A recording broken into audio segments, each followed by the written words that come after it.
Continuando la historia, porque la gente que arrojaba paladas desde las techumbres de sus casas estaba llena de alegría y jovialidad. Se daban voces desde los antepechos e intercambiaban de vez en cuando alguna jocosa bola de nieve, proyectil infinitamente más amable que muchas bromas verbales, riendo con gana cuando acertaban y no menos cuando erraban el tiro. Las pollerías estaban aún medio abiertas y las fruterías resplandecían de luz. Tenían grandes y barrigudos cestos de castañas, con aspecto de chalecos de provectos y risueños caballeros recostados en la puerta, asomando a la calle su apoplética opulencia. Había rojizas bronceadas cebollas de España, de ancha cintura, que lucían su gordura de frailes hispanos, y desde sus estantes guiñaban el ojo con malicia las muchachas que pasaban y miraban con recato el muérdago colgado. Había peras y manzanas, agrupadas en altas y espléndidas pirámides. Había racimos de uva colgados de llamativos ganchos, por benevolencia de los fruteros, para que se le hiciese la boca agua gratis a la gente al pasar. Había montones de avellanas, marrones y musgosas, que recordaban con su fragancia antiguos paseos por el bosque y agradables caminatas entre hojarasca marchita, que llega hasta el tobillo. Había manzanas de Norfolk, rechonchas y morenas, que destacaban del amarillo de los limones y las naranjas, y que con lo voluminoso de sus jugosas personas instaban y suplicaban que se las llevasen a casa en bolsas de papel, y se las comiesen después de cenar. Los mismos peces dorados y plateados de la pecera colocada entre esta fruta escogida, aunque miembros de una especie taciturna y de sangre fría, parecían saber que ocurría algo, y como peces que eran, boqueaban dando vueltas y más vueltas en su reducido mundo, con lenta y desapasionada excitación. ¿Y las tiendas de comestibles? Las tiendas de comestibles casi cerradas, con quizás una o dos persianas bajadas. Pero qué visiones a través de sus rendijas. No era solo el alegre ruido que los platos de la balanza al descender producían sobre el mostrador, o que el cordel y el rollo se separasen con tanta presteza, o que los botes de conserva golpeteasen de un lado para otro como si se tratara de un número de juegos malabares, o que la mezcla de olores del té y el café fuese tan agradable al olfato, o incluso que las pasas fuesen tan abundantes y selectas, las almendras tan excepcionalmente blancas, las ramas de canela tan largas y rectas, tan deliciosas las otras especias, las frutas escarchadas tan tiesas y cubiertas de azúcar derretido, para hacer que los mirones más desapasionados se sintiesen desfallecer, y por tanto de mal humor. Ni era que los higos estuviesen frescos y carnosos, o que las ciruelas francesas se arrebolasen con modesta acidez en sus cajas lujosamente decoradas, o que todo estuviera gustoso y rodeado de adornos navideños, sino que los parroquianos acudían tan presurosos y acuciados por las esperanzadoras promesas del día, que tropezaban unos con otros en la puerta, entrechocaban con sus cestas de mimbre, se dejaban sus compras en el mostrador, volvían corriendo a buscarlas y cometían 100 equivocaciones parecidas con el mejor humor, mientras el tendero y su personal se mostraban tan abiertos y solícitos que los relucientes corazones con que se ataban sus delantales detrás podrían haber sido los suyos propios, puestos en las manos para que los pasasen revista y los picoteasen las cornejas navideñas si les apetecía. Pero no tardaron los campanarios en llamar a todas las buenas gentes a las iglesias y a los templos. Allá fueron, llenando las calles con sus mejores vestidos y sus caras más alegres, y al mismo tiempo emergieron desde docenas de callejas, callejones y esquinas anónimas, innumerables personas que llevaban sus cenas a los hornos de las tahonas. La visión de estos pobres trasnochadores pareció interesar enormemente al espíritu, pues se detuvo con Scrooge junto a la puerta de una panadería, y levantando las tapaderas a los portadores a medida que pasaban, rociaba sus manjares con el incienso de su antorcha. Y era una especie de antorcha muy poco común, porque una o dos veces en que al chocar entre sí algunos de los que llevaban sus comidas intercambiaran palabras airadas, el espíritu derramó unas cuantas gotas de agua sobre ellos, y al punto recuperaron el buen humor, porque a continuación decían que era una vergüenza disputar el día de Navidad. Y desde luego que lo era, bien sabía Dios que lo era. Llegado el momento, cesaron las campanas y cerraron las panaderías. Sin embargo, aún perduraba un grato vestigio de todas aquellas comidas, y de su proceso de cocción, en las manchas derretidas del horno de cada panadero cuyas losas humeaban como si se cociesen también. ¿Tiene algún sabor especial eso que asperjas con tu antorcha?, preguntó Scrooge. Sí, el mío. ¿Le iría bien a todas las comidas que se sirven este día?, preguntó Scrooge. A todas las que se ofrecen con amabilidad, a la de los pobres sobre todo. ¿Por qué a la de los pobres sobre todo?, inquirió nuevamente Scrooge. Porque es a la que más lo necesita. Espíritu, dijo Scrooge tras reflexionar un momento, me extraña que de todos los seres de los múltiples mundos que nos rodean, seas tú el que quiera obstaculizar las oportunidades de inocente disfrute de esta gente. ¿Yo?, exclamó el espíritu. ¿Tú querrías privarles de los medios de comer el 7º día de la semana, que es a menudo el único en que puede decirse que comen?, dijo Scrooge. ¿No es así? ¿Yo?, exclamó el espíritu. ¿No pretendes cerrar estos lugares el 7º día?, dijo Scrooge. Pues viene a ser lo mismo. ¿Que yo pretendo eso?, exclamó el espíritu. Perdona si me equivoco. Se ha hecho en tu nombre o al menos en el de tu familia, dijo Scrooge.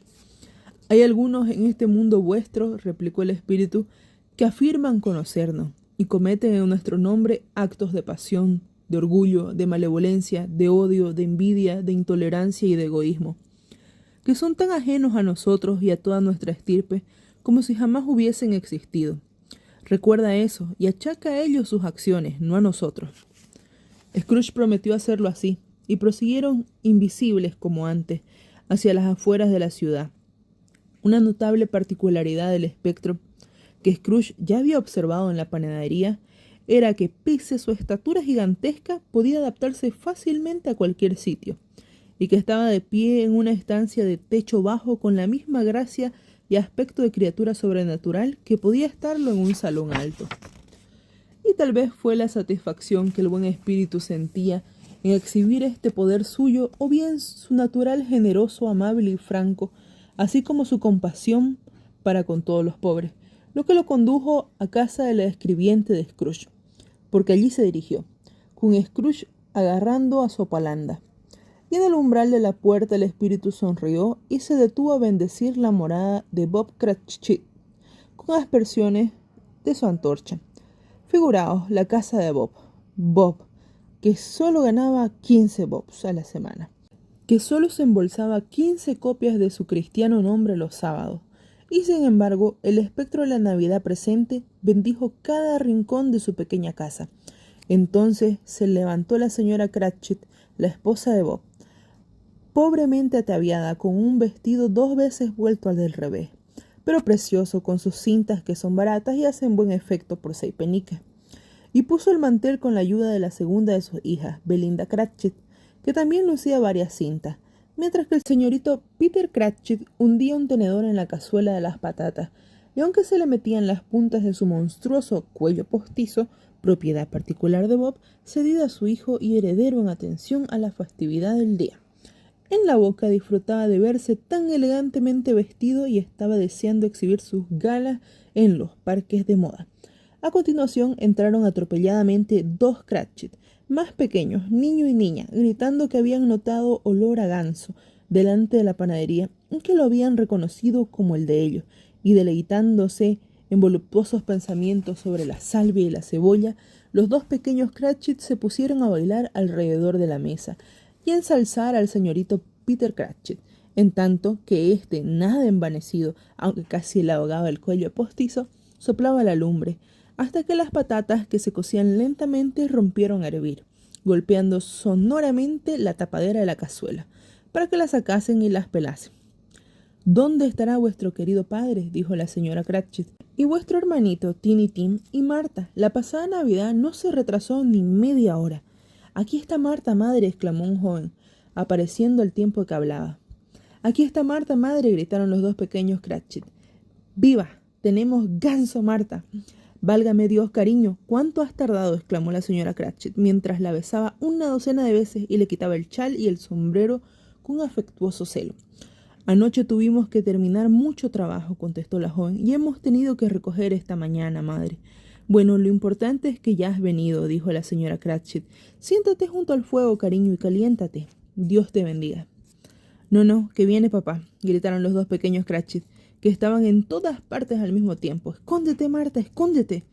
con que Marta se escondió y entró el bueno de Bob, el padre, con lo menos 1 metro de bufanda, sin contar los flecos, colgándole por delante, zurcidas y cepilladas sus ropas para que estuviesen a tono con la fecha, y con Tiny Tim a hombros, porque Tiny Tim usaba una pequeña muleta y un aparato de hierro le sostenían las piernas. ¿Pero dónde está Marta?, gritó Bob Cratchit mirando a su alrededor. No viene, dijo la señora Cratchit. ¿Que no viene?, dijo Bob, con un súbito desmoramiento de su euforia, porque había hecho de caballo de Tiny Tim todo el trayecto desde la iglesia y llegaba resoplando. ¿Qué no viene el día de Navidad? A Marta no le gustó verlo decepcionado, ni siquiera en broma, así que salió antes de tiempo de detrás de la puerta del armario y corrió a sus brazos, mientras los dos pequeños Cratchit empujaban a Tiny Tim y se lo llevaban al lavadero para que pudiese oír cantar al budín en el caldero.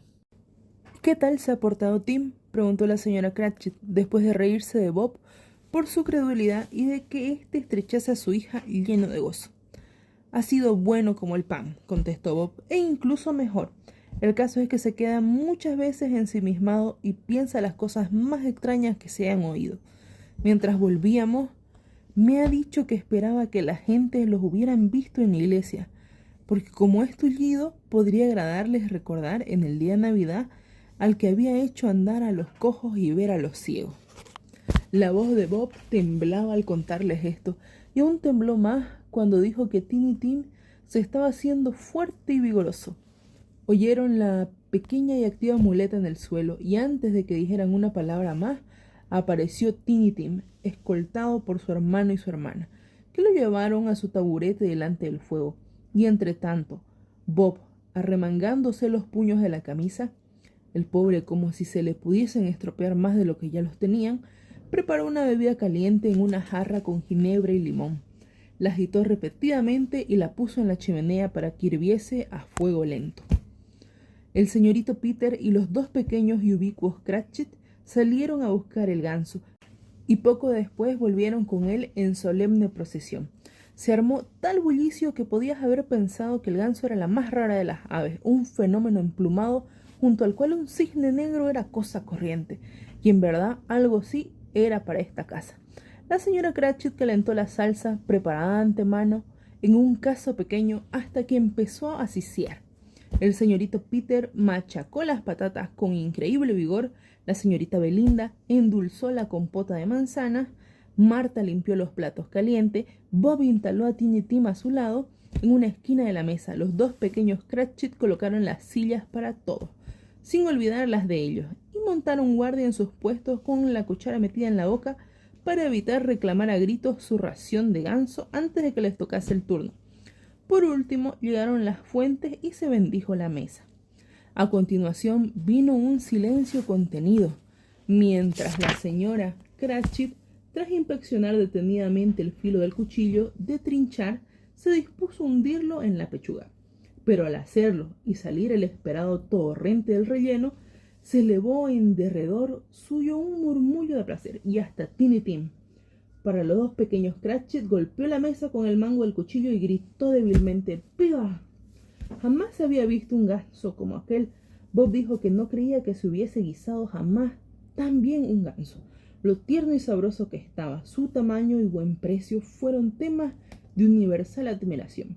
Acompañado de la compota de manzana y el puré de patatas, fue comida suficiente para la familia entera. En efecto, como dijo la señora Cratchit con gran regocijo al observar un minúsculo pedazo de carne adherido a un hueso que había quedado en la fuente. Después de todo, incluso había sobrado. Sin embargo, todos habían comido bastante, y los pequeños Cratchit, en particular, se habían puesto de salvia y cebolla hasta las orejas. Pero ahora que la señorita Belinda había cambiado los platos, la señora Cratchit abandonó la habitación, sola, demasiado nerviosa para consentir la presencia de testigos, con objetos de sacar el budín y traerlo a la mesa. Imaginaos que no estuviese hecho del todo, imaginaos que se deshiciera al sacarlo, imaginaos que alguien hubiese saltado la pared del patio y lo hubiese robado mientras ellos se deleitaban con el ganso. Solo de pensarlo palidecieron los dos pequeños Cratchit. Se llegaron a imaginar toda suerte de horrores. ¡Epa! ¡Qué cantidad de vapor! Eso es que el budín estaba ya fuera de la cacerola. Había olor a día de colada. Eso era a causa del mantel. Y olor a restaurante, con una pastelería en el portal vecino y una lavandería en el siguiente. Eso era por el budín. Medio minuto después entraba la señora Cratchit sofocada, pero sonriendo orgullosa, con el budín duro y firme como una moteada bala de cañón, ardiendo por efecto de la mitad de medio cuartillo de llameante coñac, y con una ramita de acebo en lo alto. ¡Qué maravilloso budín! Bob Cratchit dijo con toda seriedad, que lo consideraba el mayor éxito conseguido por la señora Cratchit desde que se casaron.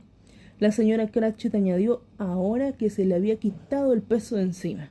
Confesaba haber tenido sus dudas sobre la cantidad de harina. Todo el mundo tuvo algo que decir sobre el budín, aunque nadie manifestó ni pensó que fuese pequeño para una familia tan numerosa. Habría sido una completa herejía decirlo. Cualquier Cratchit se habría puesto colorado de haber hecho tal insinuación. Finalmente concluyó la cena. Retiraron el mantel, barrieron las cenizas del hogar y prepararon el fuego. Una vez probada la mezcla de la jarra y juzgada perfecta, trajeron manzanas y naranjas a la mesa y pusieron una paletada de castañas al fuego. A continuación se acomodó toda la familia Cratchit alrededor del hogar, en lo que Bob Cratchit llamó círculo, aunque solo era la mitad. Y junto a Bob Cratchit colocaron toda la cristalería familiar, 2 vasos y una flanera a la que le faltaba un asa. Estos, sin embargo, contenían la bebida caliente tan bien como lo habría hecho unas copas de oro, y Bob la sirvió con expresión radiante, mientras las castañas chisporroteaban y crepitaban sonoramente. Entonces exclamó Bob: «¡Feliz Navidad a todos, queridos amigos! ¡Dios os bendiga!». Cosa que repitió toda la familia. «Que Dios nos bendiga a todos», dijo por último Tiny Tim. Tiny Tim estaba sentado muy cerca de su padre, en su pequeño taburete. Bob tenía su consumida manita entre las suyas, como reteniéndolo, temeroso de que le arrebatasen de su lado a su hijo amado. «Espíritu», dijo Scrooge con un interés como jamás había sentido antes, «dime si Tiny Tim vivirá».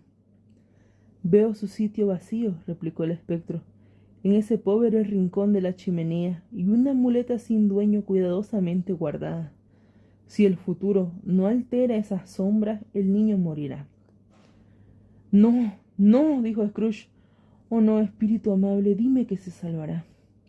«Si el futuro no altera esas sombras», contestó el espectro, «ninguno de mi especie lo encontrará aquí. De todos modos, ¿qué importa? Si ha de morir, mejor que muera, y así disminuirá el exceso de población». Scrooge bajó la cabeza cuando oyó repetir al espíritu sus propias palabras, y se sintió abrumado de contrición y pesar. «Hombre», prosiguió el espectro, «si es que de veras eres hombre y no piedra berroqueña, contén tu maldita hipocresía hasta que hayas averiguado cuál es el exceso de la población y dónde está. ¿Acaso quieres decidir tú qué hombres deben vivir y qué hombres deben morir? Puede que a los ojos del cielo seas tú más indigno y menos apto para vivir que millones de criaturas como el hijo de este pobre hombre». Ay Dios, tener que oír al insecto de la hoja hablar sentenciosamente sobre la excesiva duración de la vida de sus hambrientos congéneres que habitan en el polvo.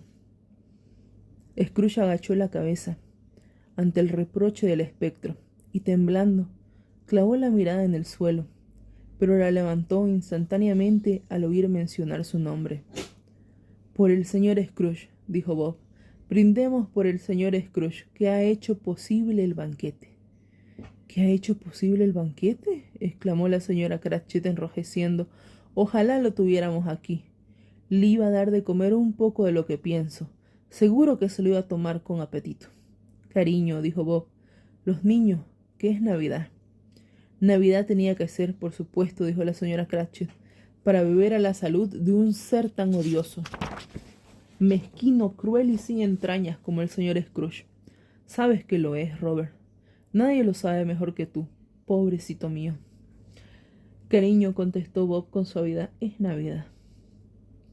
Por ti y por ser el día que es, beberé a su salud», dijo la señora Cratchit. pero no por él. Que viva muchos años. Feliz Navidad y próspero Año Nuevo. No me cabe la menor duda de que va a ser muy feliz y muy próspero para él.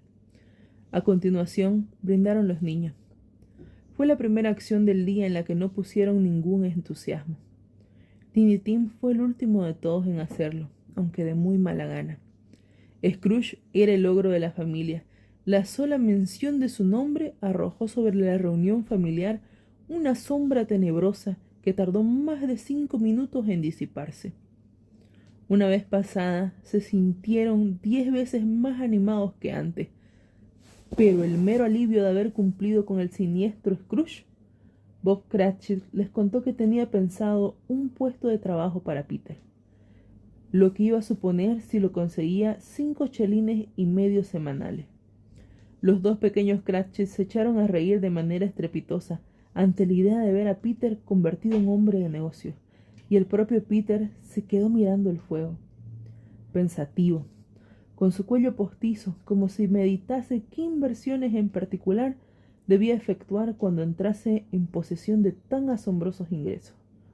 Marta, pobre aprendiza de sombrerera, les contó a continuación la clase de trabajo que tenía que hacer y cuántas horas seguidas trabajaba, cómo se había hecho la idea de quedarse en la cama la mañana siguiente para descansar bien a gusto, dado que era fiesta y se iba a pasar el día en casa.